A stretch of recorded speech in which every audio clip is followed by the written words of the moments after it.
Hey Internet friends, as smoke from wildfires in Canada drifts into the United States, millions of Americans are on high alert for bad air quality. But this isn't just your normal smoky air. No, people are complaining that the air smells like burning plastic, resulting in headaches and sore throats. And not only are people worried about the physical effects of breathing in this air, but farmers are concerned about the detrimental impact on their crops. Smoke from the fires in Canada is affecting over 77 million people. These pressure systems are funneling the smoke down the eastern seaboard, creating massive air quality alerts. So you need to know about the air quality index. It runs from 0 to 500.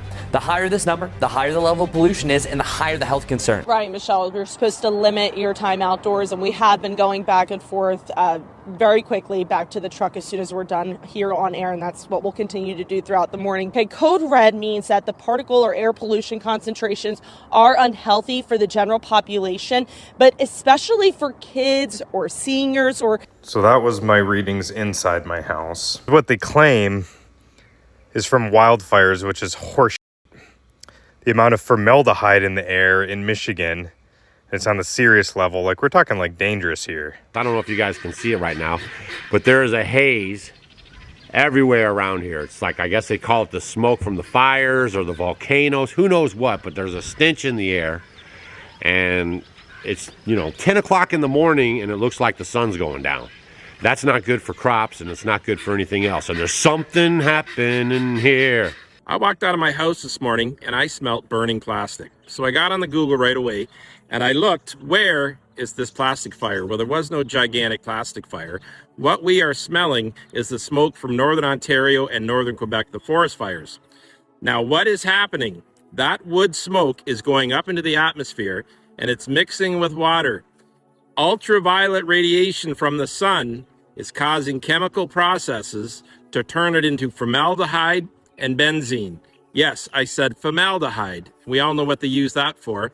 And benzene causes cancer at 4 parts per billion. So far this year, wildfires in Canada have burned a record 20 million acres. The Canadian Interagency Forest Fire Center says that there are 500 wildfires going on in the country right now, and more than 250 of them are out of control. For over a month, the smoke has been making its way into the U.S., and you'd think that since wildfires are in Canada, that the air quality in Canada would be the worst. But no, the air quality index for places like Chicago, Pittsburgh, Detroit, Ann Arbor, and Youngstown, Ohio, are ranking in the mid to high 200s, which indicates a warning level of very unhealthy air for everyone and an advisory to stay inside. And I'm recording this on Thursday. As of Thursday morning, the Washington, D.C. area, Chicago, Detroit, like I just said, were among the cities with the worst air quality in the world. So just to reiterate, the wildfires are in Canada, but somehow in Chicago, Detroit, D.C., these are the cities with the worst air quality in the world. I mean, make it make sense. I understand that smoke is blowing south from Canada, but why aren't Canadian cities ranking high on this index? For the last week, I'm seeing so many Americans discussing the air quality and exactly 0 Canadians talking about it. In the comments, please, if you're in an affected area, let us know what you're seeing and, more importantly, how you're feeling. On the American side, they're saying how it's so strange because we've all lived through wildfires and wildfire smoke in the past, but it's never smelled quite like this.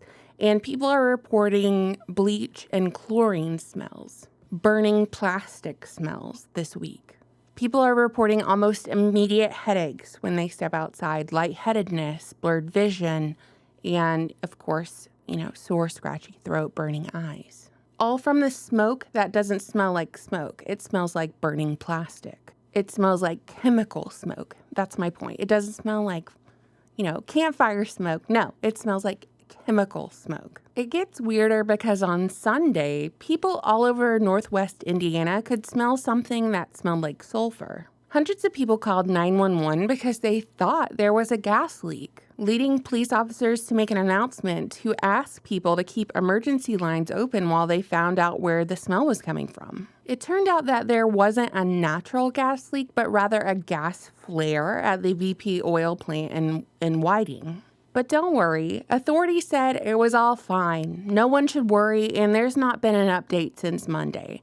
And in the absence of actual information and honesty, more questions are being thrown out. People are asking, is the government burning stuff they're not supposed to? Are we being attacked? I mean, we are in the trenches of World War III, according to the legacy media. And are these fires in any way connected to the 60,000 pounds of ammonium nitrate that went missing in April 2023? That we covered on this channel alongside the train derailments, the strange food factory plant fires, and explosions that we laid out on a timeline in every single video, as well as the attacks to critical infrastructure that the media blamed on anti-LGBT activists and white supremacists. Y'all remember that, right? Sure, maybe these instances aren't connected. Maybe the continued eco-terrorism and attacks on our country are in no way connected at all. They're just individual events that have happened in great numbers over the last 2 years,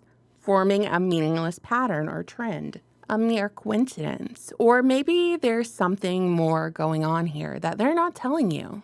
If something more is going on here and these events are being orchestrated for a purpose, what would that purpose be? We can take a few educated guesses since the cabal, the global government cabal, has told us their goals for 2030, known as Agenda 21, Agenda 2030, with its sustainable development goals that center directly around climate change initiatives, which all of the political stooges that signed their countries up for this, they've all filed wildfires under this whole climate change initiative. Even though wildfires specifically have been documented for all of history, but the WEF and globalist cabalist types say that global warming, or the overall average rise in temperature, causes extreme droughts and extreme floods, resulting in more wildfires. But here's the kicker. The only time in recent history wildfires have increased was between 1980 and 1990. Since then, the numbers have been consistent.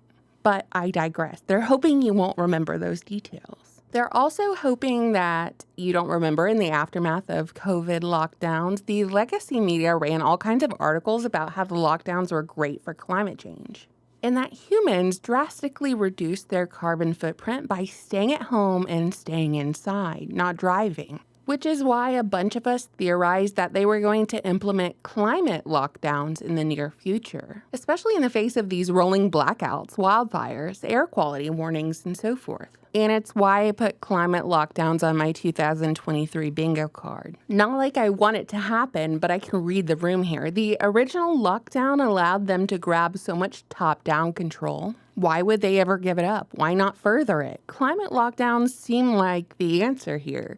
And to every solution, they got to engineer the problem first, as well as manipulate the reaction. That's how the cabal cabals. However, it isn't really that complicated. Their war on carbon isn't just some harmless green policy to create a utopian future. The war on carbon is their war on us. It's their war on humanity. We're the carbon they want to eliminate. And if you don't know, how can you possibly know to say no to their environmental Armageddon?